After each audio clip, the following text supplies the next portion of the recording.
kaklase ng pamangkin kong dalawa.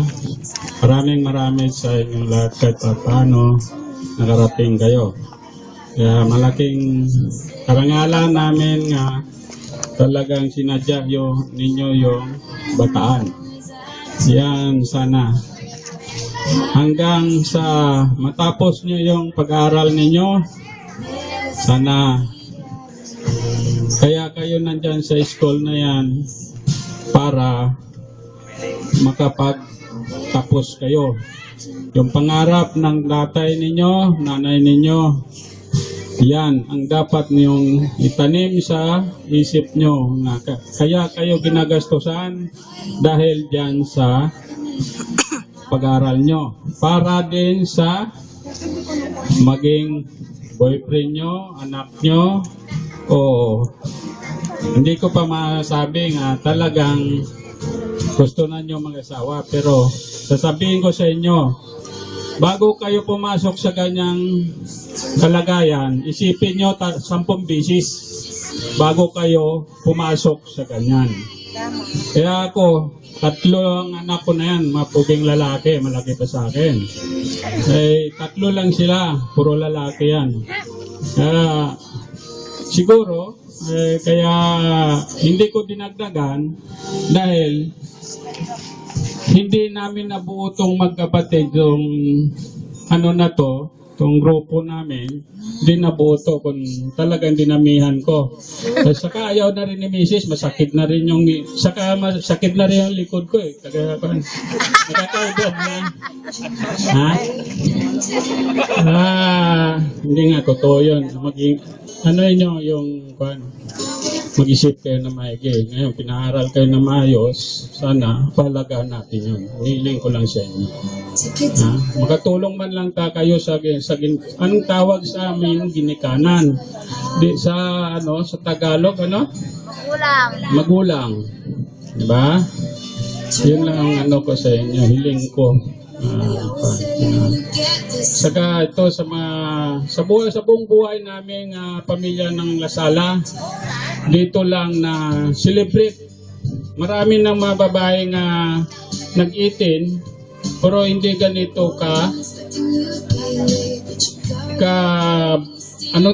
kabungga o hindi naman ang handa nila nga hindi naman ganun dito namin parang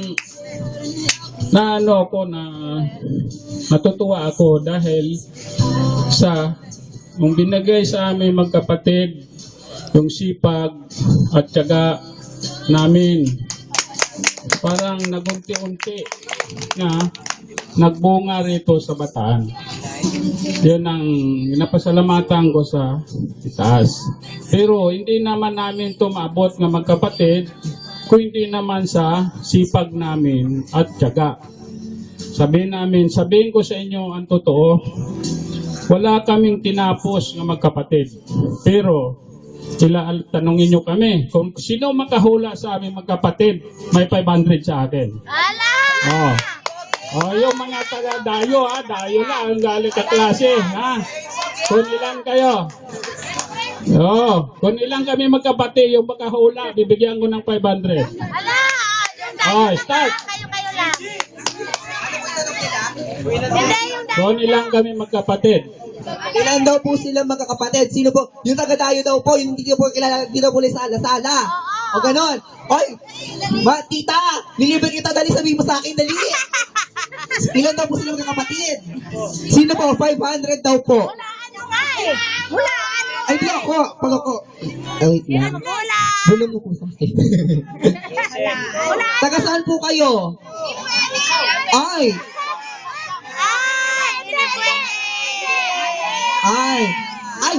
I think po, hula lang ako. 7. Sila. Wait lang. Ay, 12. 13.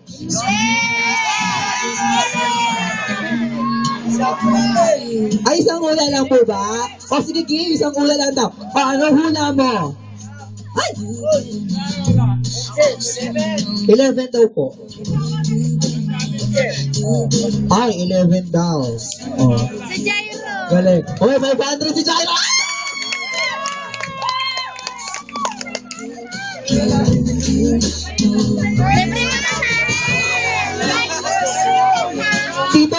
representative niya. Naku! Ay, gosh! Jairo! Jairo! Hindi po siya po yung nakumuna. Ayun. Ay! Jairo ha! Jairo! Jairo! Ay! Tito, magtanong ka pa po. Magtanong ka pa po pang 100. Kailangan ko po na pumasay pa uwi. Isa pang tanong. 100 sinabi, request ni MC. Ilang taon na ako? Ilang taon na? Wait! Kung ako manuhula, sabihin ko 12 years old. Para may 100 agad, di ba?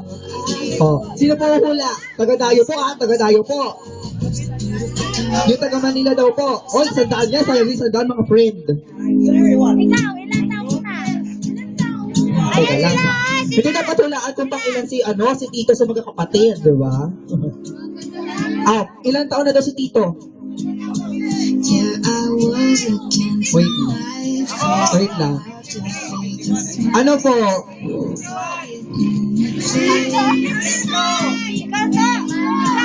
Sandaan po, 100. 55 daw po. 55.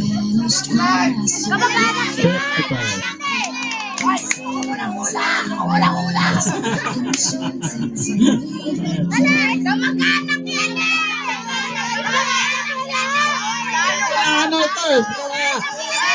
Sabagay, dayo naman to eh. Dayo. Baka binulungan ka. Binulungan ka, hindi?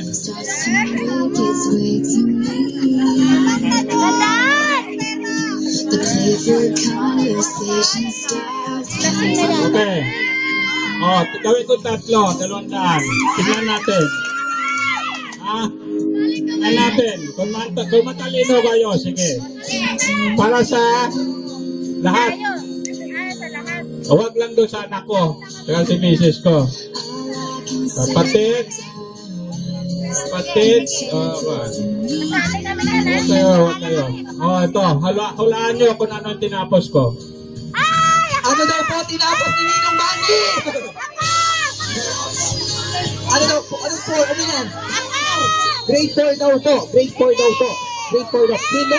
Hindi! Lapit! Ano po natapos ni Nino? Grade 3 daw po. Ay! Grade 5! Grade 5 daw po. Grade 1. Grade 6 daw po. Grade 6 po! Grade 6!